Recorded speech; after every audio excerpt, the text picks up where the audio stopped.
Hey, I'm Abby and welcome back to the Life Work Balance YouTube channel. Today I want to share with you 8 tips on how you can be successful if you are starting a remote job.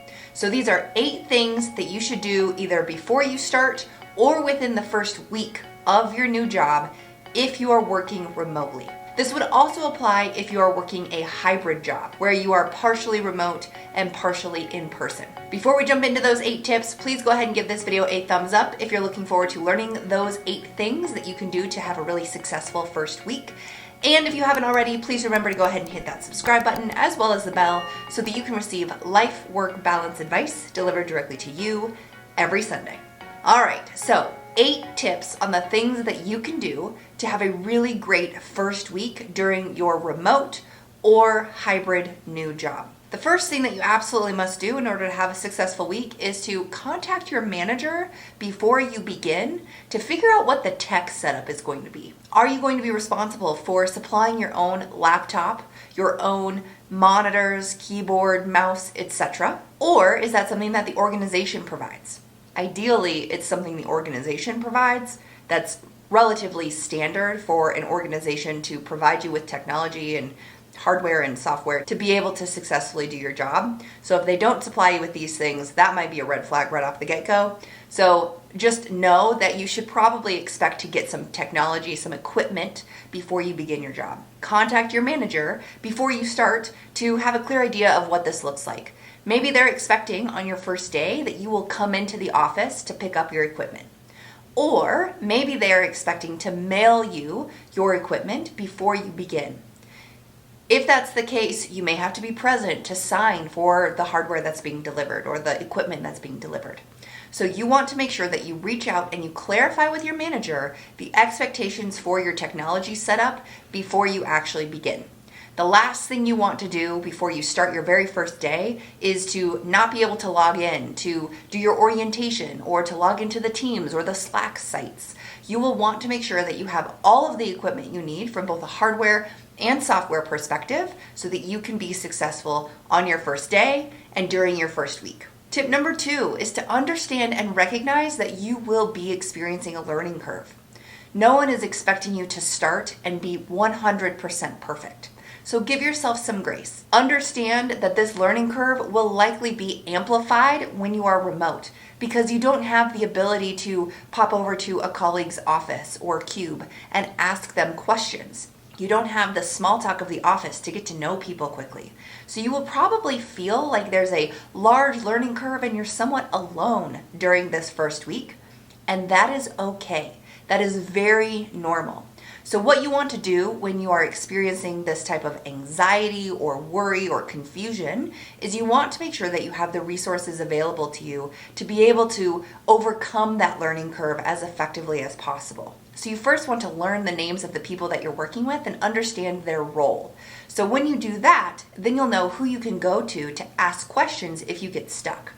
You'll also want to know the resources that are available to you. So this will also be a tip a little bit later, but you'll want to be able to explore places like the intranet and the shared drive and understand where documents might be stored so that you can find the resources to help you through that learning curve. But remember, no one is expecting perfect. You might be expecting perfect. You might have this idea of how you're going to show up during your first week. So you might feel disappointed in yourself for not showing up the way that you're hoping to show up. Give yourself some grace and understand that everyone who starts a new job in a remote world is going to be experiencing this learning curve. And it's going to feel like it's an amplified learning curve because you are going to be by yourself, probably in your home office, maybe in a library or a Starbucks, and you're not going to have the resources available to you that you might have had if you were in the office. And this brings me to my 3rd tip, which is to maximize your downtime. There will be time during your first week, and probably during every week while you're working remote,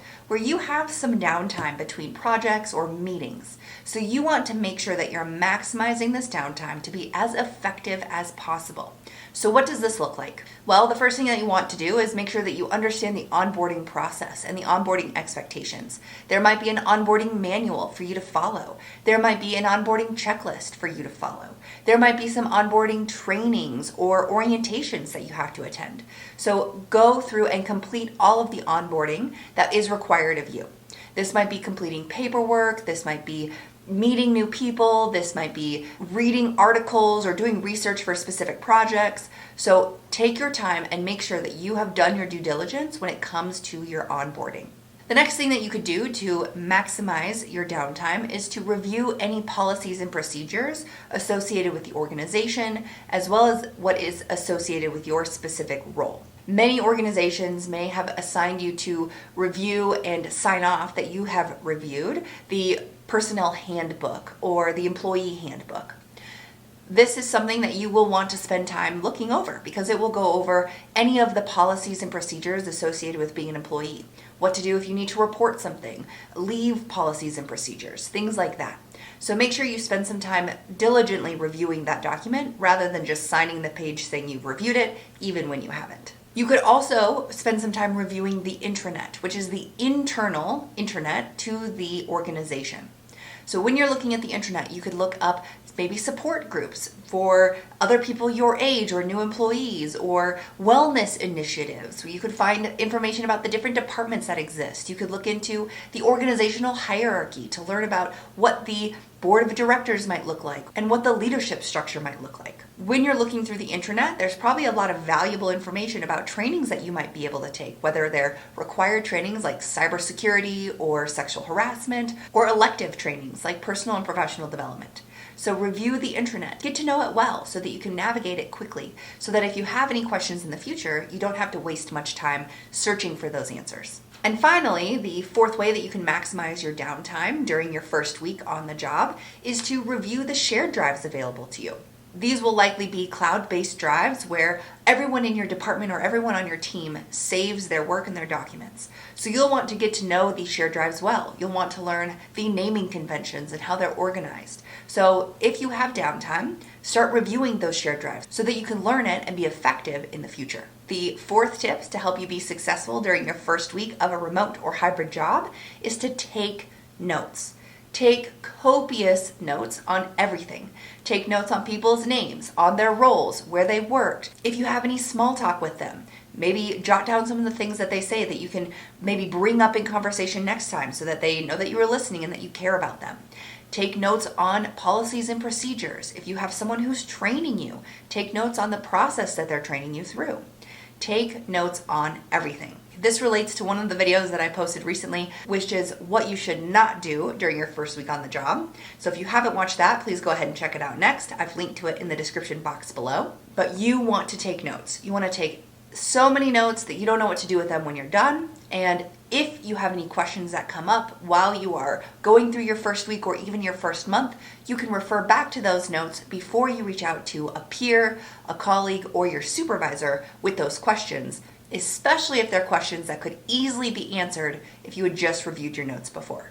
Tip number 5 is to introduce yourself. This tip specifically revolves around putting just a general post on whatever platform your team might be using for communication, introducing yourself and the role that you've filled. So for example, your organization might be using Microsoft Teams or Slack.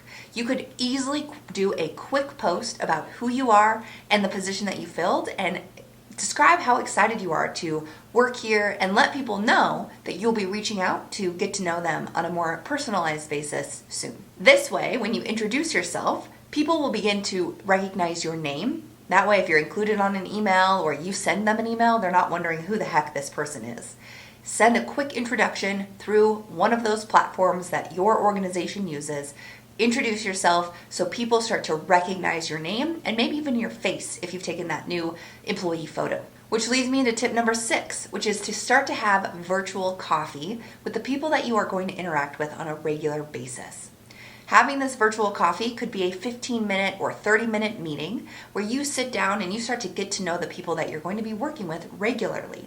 These could be people on your direct team, this could be your supervisor, this could be other people in your department, but getting to know people in a more personalized way will not only help them get to know you and recognize your face and your name, but it will also help you understand who your resources are. It will also help you start building those relationships with the other people that you're working with when that's something that's hard to do when you're in a remote environment. It's hard to have very personalized, close friendships with the people that you work with if you're all remote. So if you take the first step by inviting someone to this virtual coffee where you can get to know one another, you're facilitating a way to have a positive workplace relationship with them. That might even evolve into a positive workplace friendship. Being able to have that virtual introduction will really facilitate those positive relationships in the workplace, which is beneficial from both a personal standpoint as well as a professional standpoint. My 7th tip is to have some communication with your supervisor and your immediate team about their preferred methods of communication. Maybe your supervisor, because you're all remote, prefers that they be texted on their cell phone if you have a question or something arises. Maybe you have a coworker who prefers that you use a specific messaging platform like Slack or WebEx or something like that. Maybe you have a coworker who prefers strictly email and no phone calls. So getting to know people's personal preferences for communication is really important. But the most important person that you learn their personal preferences for communication is your supervisor or your manager. You will likely be interacting with them most often during this first week and during your first couple of months. So make sure you know their preferred method of communication so that you can communicate with them most effectively.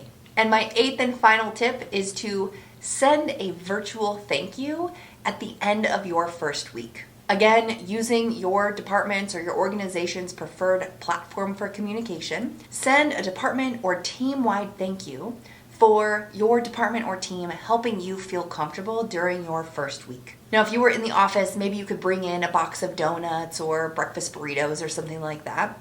But when you're all remote or hybrid, it's hard to do that for everyone. So sending a simple thank you at the very end of your first week is a great way to let everyone know that you are A, still here, and B, that you appreciate the time that they've taken to get to know you, to train you, to talk to you, and to help you feel comfortable in this new position. So hopefully you found this video helpful. If you did, go ahead and give it a thumbs up. And if you have any questions, comments, thoughts, or ideas on this specific topic or any other job search or career related topics, please throw them in the comments box below. I would love to hear from you, and I love receiving comments. I respond to them each individually, so if you leave me a comment, I will get back to you as quickly as I am able. If you haven't already, please remember to go ahead and hit that subscribe button as well as the bell so that you can receive life, work, balance advice delivered directly to you every Sunday. Thanks, and I'll see you next week.